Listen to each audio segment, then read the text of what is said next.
song. You just got to love for love's sake.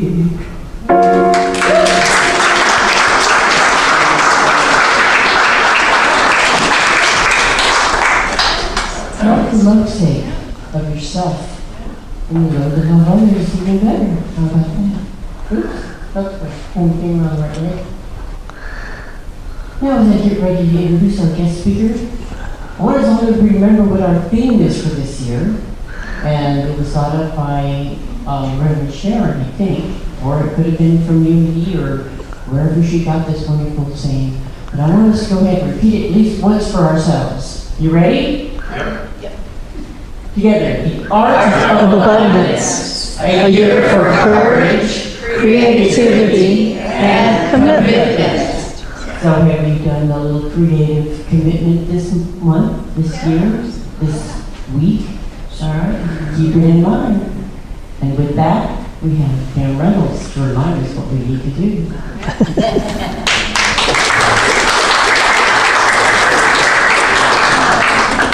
Oh, commitment. We learn all these spiritual principles, but are we committed to living them? Sorry, I used to be a classroom teacher, so I'm always checking in on, are you doing your homework? Buddha said 2,500 years ago, all that we are is a result of what we have thought. If a man speaks or acts with an evil thought, pain follows him.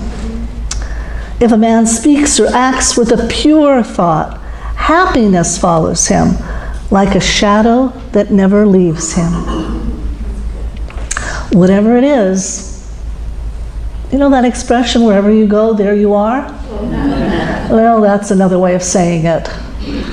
Whatever your thoughts are, your feelings are, that's what you're creating right here in your little emotional landscape, your little life bubble. That's what's happening. Because it's our thoughts and our feelings that create our reality. Because it's a universal law. And universal law is in effect for everyone all the time. We don't ever get to suspend it. We don't ever get to say, well, not in this 5 minutes. I'm going to think a lot of angry, unforgiving thoughts, but it won't count. We'd never say that when we're thinking loving, forgiving thoughts, would we? A number of years ago, I think this might be 20 or more, somebody asked, I think they asked Connie Fillmore Bazzi, who's the great-granddaughter of Charles and Myrtle, so what are the unity principles? Well, actually, a friend and classmate has now written a book, the Reverend Dr. Paul Hasselbeck, Live the Truth You Know, and in it he is he's going through all of Fillmore's writings to find what he believed Fillmore thought were basic spiritual laws and principles. He's got a book and he's working on the second volume.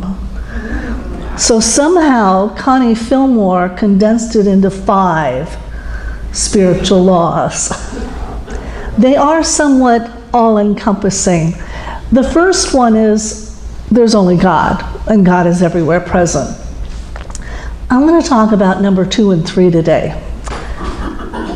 Number 2 is human beings have a spark of divinity within them, the Christ spirit within. Their very essence is of God, and therefore they are also inherently good. I think I would express it slightly differently. I wouldn't say a spark. I would say we are an expression of God, Father, Divine Mind. We're it in expression.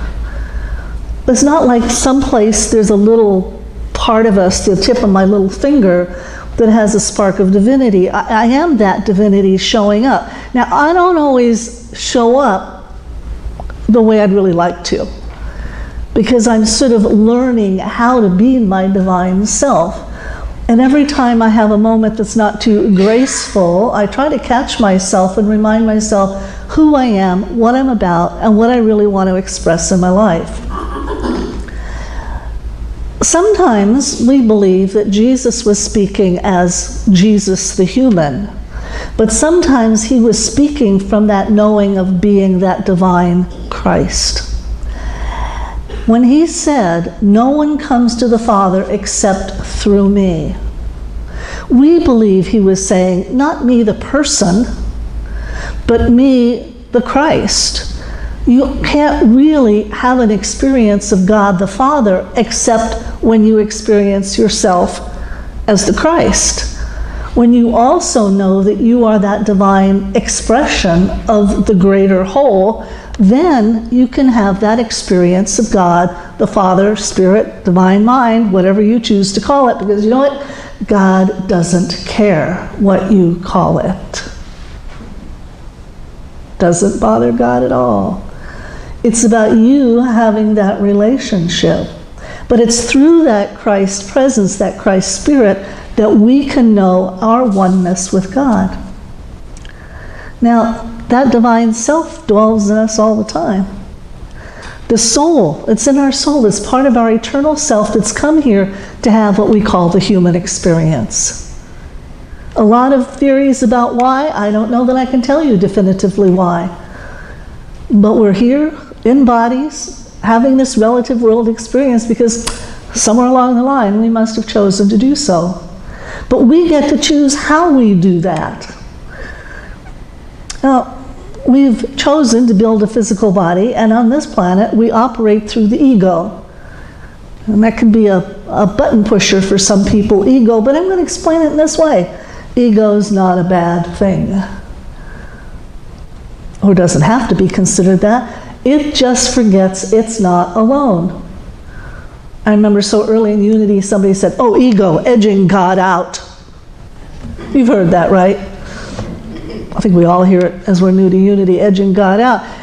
And that's when we get into trouble, when we think we have to do it alone, or that we are doing it alone. We need the ego to function here in this relative world, but we can put the ego to service to our soul. And the way we do that is to give up attachment to the drama. I'll say that again, give up attachment to the drama.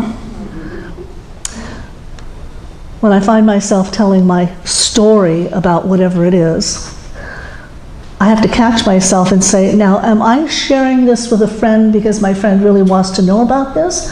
Or am I kind of wrapped up in my own drama? Am I the one feeling the need to talk about it? I have a dear friend who helps me with PowerPoint, and decades ago she made a name for herself in her living, writing and singing country western songs. So she and I had a good chuckle over this next PowerPoint. Pretty much any event that could make up the lyrics of a country song is an expression of the ego. He done me wrong. She done me wrong. She took my truck and, whatever. The ego has a need to be important. Our third principle, human beings create their experiences by the activity of their thinking. Everything in the manifest realm has its beginning in thought. Manifest realm means here, that we've created, that we manifest. Now that law, that creative power, has been called the law of attraction. Anybody here read Abraham, follow Abraham's teachings? A few, okay. If you are from religious science, science of mind, you'll recognize that one of the ways we express creative power of our thoughts is the law of mind action, the science of mind, or the art of allowing. All those mean the same thing. Now we choose with our focus. We have unlimited possibilities, but we choose which one becomes real for us by our focus. Every possible outcome already exists in potential. Wow. Every single outcome already exists in potential. But we create our reality with our expectation, whether we want it or not. Why? Because sometimes we start to focus on the, oh my gosh, ain't it awful possibility. And we don't let it go. And then we wonder why it manifests. And it's harder to get rid of it at that point, isn't it? But at least because we're on the spiritual path and we know these things, we catch ourselves, hit ourselves upside the head and say, what am I thinking? Oh, I know, I could change my thinking. Ah, that's so simple. Well, it sounds so simple. The universe always reflects to us what we choose. The universe operates as a field of energy. And in that field of energy, we're writing our own script. Now, it can be difficult to focus on what we want when something we don't want's already happened. So what can we do about it? We can feel as if it hasn't happened. Feel as if it hasn't happened. I don't know what Jesus understood. And the man was constrained by the Aramaic language and his culture. Did he somehow, in his experience of this presence that he named Father, actually Abba, Daddy, did he experience it as what we would call the quantum field? He wouldn't have had those words, those experiences, but I think he somehow knew that whatever this thing is that he called Father, that we might call an energy field or divine mind, was this energy field absolutely responding to his every thought that he firmly believed and felt. He was never in doubt, right? He didn't say, oh, golly gee whiz, I hope the Father heals you right now. I'll say a bunch of prayers and do a little dance and then we'll hope that it happens. No, he would speak the word with authority and the absolute knowing that the field, divine mind, God, was going to respond to him. In fact, one time he said, Father, I know you're listening to me, you always listen. But for these folks, I'll speak the word. Anybody remember from their childhood the story of the little engine that could? Remember the little engine was asked to pull a heavier load than it ever pulled before? And what did that little engine say? I think I can, I think I can, I think I can. Sometimes we have to begin with, I think I can. I think I can. And then feel it. Because we can if we think we can. We can if we act as if we can. When we believe as if an understanding is possible, an undertaking, existing laws come into effect that help us. And when we believe that it can be done, it's like the universe rushes in to conspire to support us. Now, it's hard for us to remember because this is a part of our growing up. Well, maybe not every single one of us in here. But do you remember when it was first said that we're going to walk on the moon? We're going to put a man on the moon? Yes. What? Put a man on the moon? But some people believed we could. And they came together and they acted as if we could. And we did. Unless you're one of those people who doesn't believe it happened. I do. Because I believe we can do that. I came across a story about a woman named Grace Moore who wanted to sing opera, but her voice was a pleasant, light soprano suited only to small auditoriums. She wanted to sing opera! She behaved as if she was suited to sing in large auditoriums. And then she trained for the opera. She became a metropolitan star. She acted as if she believed she could.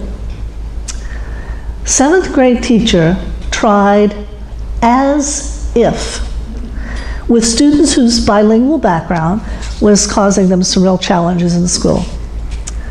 She began to give each child individual attention, making personal comments not only about their work, but about their appearance, about their personality, and giving an occasional pat on the shoulder. In other words, she started talking it up for them, being positive. They're so effective that students started changing their behavior. See, she was treating them as if they had the ability to be good students. And they responded to that as if, and they started to change their behavior and even to treat each other with more respect, creating a much better learning environment in the classroom, as if.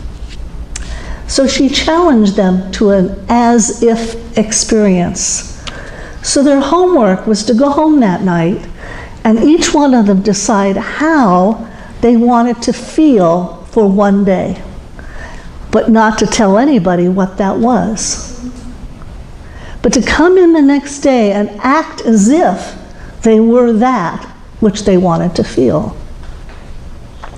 So a little boy who felt like he was too small and not very strong took it upon himself that day to carry the stacks of books, to open the windows, erase the chalkboard, to do some physical things, to act as if.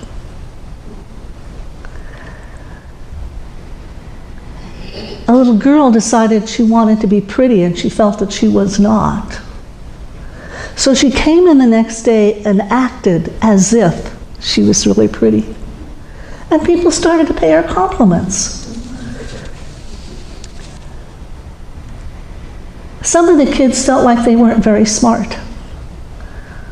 You know, they hadn't been successful academically. And they decided they were going to be smart that day. And surprisingly, when they were asked to read out loud, they did so without hesitation and perfectly, because they came from that place within themselves where they knew that they could. They acted as if. As if. What do you want to be?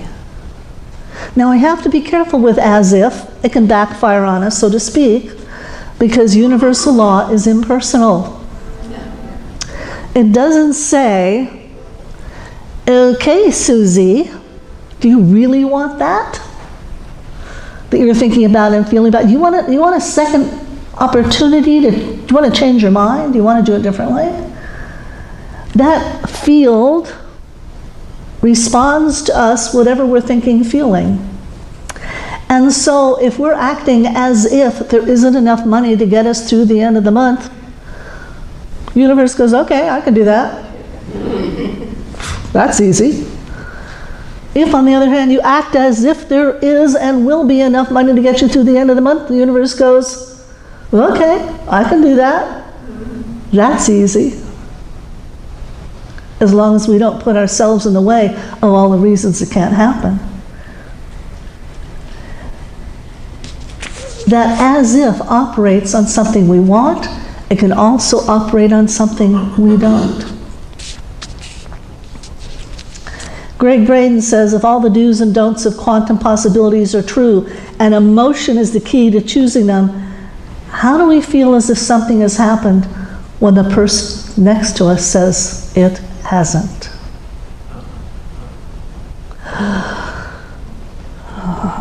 How can we say a loved one is healed, healthy, and whole when you're visiting them in ICU with tubes and wires and stuff like that? But in all the possible scenarios that exist in divine mind and in this field, there is a scenario where our loved one's healing has already happened. In fact, there's a scenario in which they were never sick at all, which is true for us. Which reality do we choose? So Jesus said, recorded in the Gospel of John 7:24, so do not judge by appearances, but judge with right judgments. Has that ever bothered you, that phrase? Well, let's think of it in terms of what reality are you looking at? Are you looking at the intubation down the throat for so they can breathe, and the IVs and stuff? Is that your reality? Or are you focused on there's only God, God is good, God is health, and my loved one or I live and move and have our being in that reality? So Jesus is saying, what are you looking at? We might say, oh, that's so Jesus-y. Oh, no, think about it. He wasn't looking at the leprosy. He never once said, that's recorded, oh, you poor dear, you're right, you're going to die of this in a couple of days. Better go prepare your burial place. He didn't see that as a reality or as a righteous appearance. He only saw the true appearance of that person as an expression of the divine. See, what we do is we create in consciousness and then decide if we like it. We get it backwards. We need to create what we want and let that manifest. Focus on what we really want, our thoughts and our feelings. Ernest Holmes, in How to Change Your Life, said, a state of expectancy is a great asset. A state of uncertainty, one moment thinking perhaps, and the next moment thinking, I don't know, will never get desired results. Even God can give you nothing until you make up your mind about what you expect. I'm going to be going out to lunch after today's service and with a friend, and when I go into the restaurant, I'm not going to say, oh, bring me whatever you want. I'm going to carefully look at that menu and make a decision. Now, sometimes when I'm out with friends, they'll say, well, what are you having? Well, let me think about that. Maybe I'd like that too, or maybe not. Well, what about this? And I'll ask the server, what's really good? What does the chef really excel at? But then I will make a choice, because I don't want that kind of surprise. I'm certainly not going to pay for that kind of surprise. Emily Cady said, desire in the heart for anything is God's sure promise set beforehand to indicate that it is yours already in the limitless realm of supply. And whatever you want, you can have for the taking. Whatever you want, you can have for the taking. So you stand here at a point of decision in this quantum field divine mind. You decide. And it's not that you get to decide. You are deciding. You're deciding in every moment. And this field, divine mind, is responding. So what do you want? What do you really, really want? Not what you think is possible or what you think you can have. Be clear what you want. Think it, feel it, and then act as if it's already so. Act as if it's already a done deal and you're just in gratitude because you are enjoying your choice so very much. God bless.